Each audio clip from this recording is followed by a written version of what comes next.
Hi dears, എല്ലാവർക്കും എൻ്റെ പുതിയ വീഡിയോയിലേക്ക് സ്വാഗതം. അപ്പോൾ ഞാനൊരു കല്യാണത്തിന് പോവാണ്. അപ്പോൾ അതിന് ഈ തവണ ഞാൻ സാരി വെയർ ചെയ്യാമെന്ന് വിചാരിച്ചു. അപ്പോൾ സാരിയും ബ്ലൗസും ഒക്കെ സെറ്റാക്കി വെച്ചു. തലേ ദിവസം തന്നെ വെച്ചിരിക്കുന്ന വീഡിയോ ആണ് കേട്ടോ, ഇത് സെറ്റാക്കുന്നതിൻ്റെ വീഡിയോ ആണ്. അപ്പോൾ എങ്ങനെയാണ് സാരിയുടെ പ്ലീറ്റ്സുകൾ നന്നായി ഡ്രേപ്പ് ചെയ്യാം എന്നുള്ള സിമ്പിൾ മെത്തേഡാണ് ഞാനിപ്പോൾ കാണിച്ചു തരാൻ പോകുന്നത്. നമ്മൾ തലേ ദിവസമൊക്കെ എല്ലാവർക്കും ഭയങ്കര ബുദ്ധിമുട്ടായിരിക്കും ഇതൊക്കെ ചെയ്ത് വെക്കാനായിട്ട്. പക്ഷേ ഇത് നമുക്ക് വേഗത്തിൽ നല്ല ഭംഗിയിൽ നമുക്ക് ആ പ്ലീറ്റ്സുകൾ അടുക്കോടുകൂടി വെക്കാൻ പറ്റുന്ന ഒരു മെത്തേഡാണ് കേട്ടോ. അപ്പം നിങ്ങൾക്ക് വേണമെന്നുണ്ടെങ്കിൽ ഇതൊന്ന് ട്രൈ ചെയ്ത് നോക്കാം കേട്ടോ. ഈ സാരി ആണെന്നുണ്ടെങ്കിൽ ഇങ്ങനെ ഊർന്നു പോകുന്ന സാരിയാണ്, അങ്ങനെ എന്താ പറയുക, സ്റ്റിഫായിട്ട് നിൽക്കുന്ന ഒരു സാരിയല്ല. നമ്മൾ പിടിച്ചെടുത്ത് നിൽക്കണ കാര്യമൊന്നുമല്ല. അതുകൊണ്ട് നമുക്ക് കുറച്ച് ബുദ്ധിമുട്ടാണ് ഇതിൻ്റെ ഓരോ പ്ലീറ്റ്സുകളൊക്കെ ഇങ്ങനെ പിടിച്ച് ഇടാനായിട്ട്. അപ്പോൾ ആദ്യം നമ്മൾ മുന്താണിയിലെ പ്ലീറ്റ്സുകൾ കറക്റ്റായിട്ട് ഒന്ന് ഞൊറിയെടുത്തിട്ട് നമ്മളിങ്ങനെ ഒരു പിന്ന് വെച്ച് അവിടെ കുത്തി വെക്കുക. അതിനുശേഷം ഓരോ പ്ലീറ്റ്സ് ഇങ്ങനെ എടുത്ത് അതിൻ്റെ ഒരു അറേഞ്ച് ചെയ്തൊന്ന് എന്താ പറയുക സെറ്റാക്കി വെക്കുക കേട്ടോ.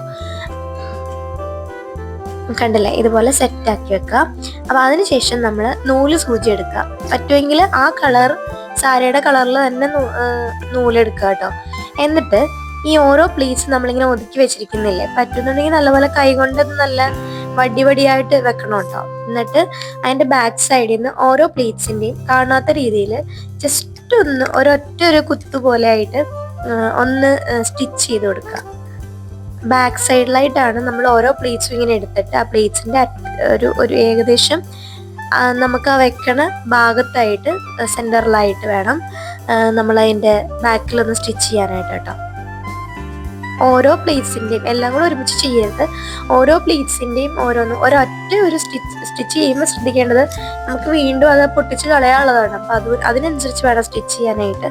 ജസ്റ്റ് ഒന്ന് നൂലിങ്ങനെ കൊണ്ടുപോയിട്ട് ബാക്കിൽ നിന്ന് ഇങ്ങനെ എടുക്കുക. അപ്പം നല്ല സ്റ്റിഫായിട്ട് നല്ല രീതിയിലേക്ക് അതിങ്ങനെ നിൽക്കും. അത് ഒരിക്കലും വിസിബിൾ അല്ലാത്ത രീതിയിൽ ചെയ്യണം കേട്ടോ.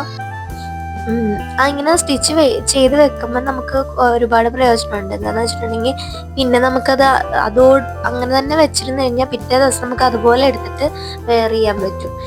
പിന്നെയും പ്ലീറ്റ്സ് എടുത്തിട്ട് ഒന്നും അയൺ ചെയ്യുക പോലും വേണ്ട. അപ്പം തന്നെ നമ്മൾ ഇപ്പം തന്നെ അയൺ ചെയ്ത് വെക്കുവാണെങ്കിൽ പിന്നെ പിന്നീട് അയൺ ചെയ്യേണ്ട ആവശ്യമില്ല കേട്ടോ. അപ്പോൾ ഇങ്ങനെ കണ്ടില്ലേ, ഇങ്ങനെ ഓരോ നിരയായിട്ട് ഓരോ പ്ലീറ്റ്സും കറക്റ്റായിട്ട് ആ പോർഷനിൽ വിസിബിൾ അല്ലാത്ത രീതിയിൽ നമ്മൾ ജസ്റ്റ് സ്റ്റിച്ച് ചെയ്ത് വെച്ചു. കണ്ടില്ലേ, ഇങ്ങനെ ചെയ്ത് വെക്കാം കേട്ടോ.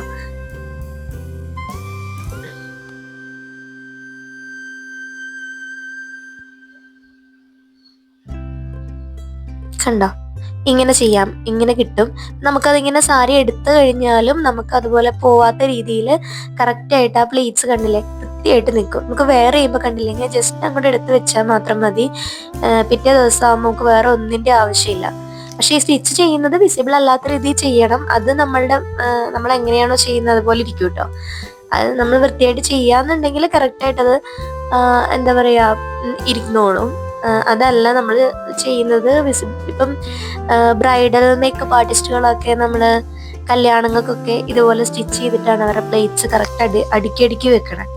പിന്നെ ഇത് ഞാൻ അതിൻ്റെ കൂടെ വേറെ ചെയ്യാൻ ഉദ്ദേശിക്കുന്ന കമ്മലും പിന്നെ ഈ ഒരു മാലയുമാണ്, പാലക്കാമാലയാണ്.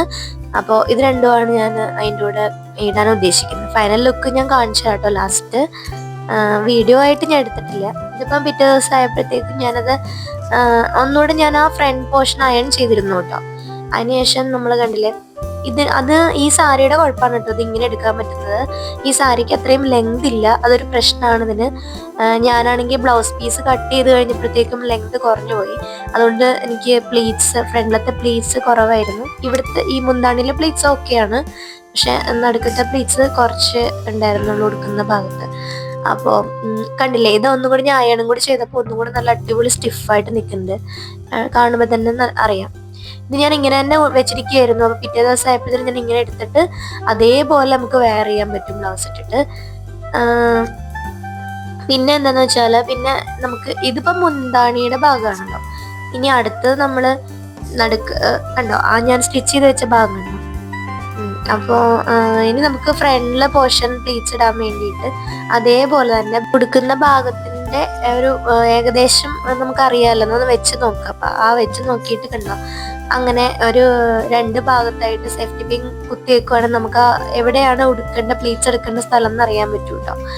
എന്നിട്ട് അവിടെ ഈ സാധാരണ പോലെ നമ്മൾ പ്ലീറ്റ്സ് എടുക്കുക. അതെങ്ങനെ പ്ലീറ്റ്സ് എടുക്കുക, പ്ലീറ്റ്സ് എടുത്തിട്ട് അത് നമ്മൾ അയൺ ചെയ്ത് സ്റ്റിഫായിട്ട് വെക്കുകയാണെന്നുണ്ടെങ്കിൽ പിറ്റേ ദിവസം നമുക്ക് ഉടുക്കാൻ ഭയങ്കര എളുപ്പമാണ് കേട്ടോ. ഈസി ടു വെയർ ആണ്.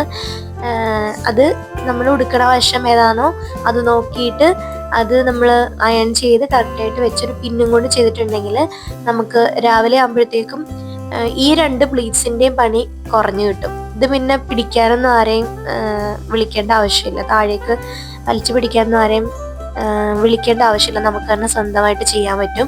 അപ്പം തലേ ദിവസം തന്നെ ഇങ്ങനെയൊക്കെ ചെയ്ത് വെക്കുവാണെങ്കിൽ രാവിലെ പിറ്റേ ദിവസം നമുക്ക് ഉടുത്തിട്ട് പോകാൻ വളരെയധികം എളുപ്പമാണ് കേട്ടോ. ഞാനിപ്പോഴാണ് ഇതൊക്കെ പഠിച്ചത്. എനിക്ക് സാരി ഞാൻ അങ്ങനെ റെഗുലറായിട്ട് ഉടുക്കുന്ന ഒരാളല്ല. സാരി ഉടുക്കാൻ അറിയാമെങ്കിലും സാരി അങ്ങനെ റെഗുലറായിട്ട് ഉടുക്കുന്ന ആളല്ല. അപ്പൊ എന്തായാലും ഞാൻ ഫൈനൽ ലുക്ക് ഒന്ന് കാണിച്ചു തരാം കേട്ടോ. ടൈം. അപ്പൊ ഇതാണ് എൻ്റെ ഫൈനൽ ലുക്ക്. എല്ലാവർക്കും ഇഷ്ടപ്പെട്ടു എന്ന് വിചാരിക്കുന്നു. അപ്പൊ അടുത്ത വീഡിയോയിലേക്ക് വീണ്ടും കാണുന്നവരേക്കും ബൈ ബൈ.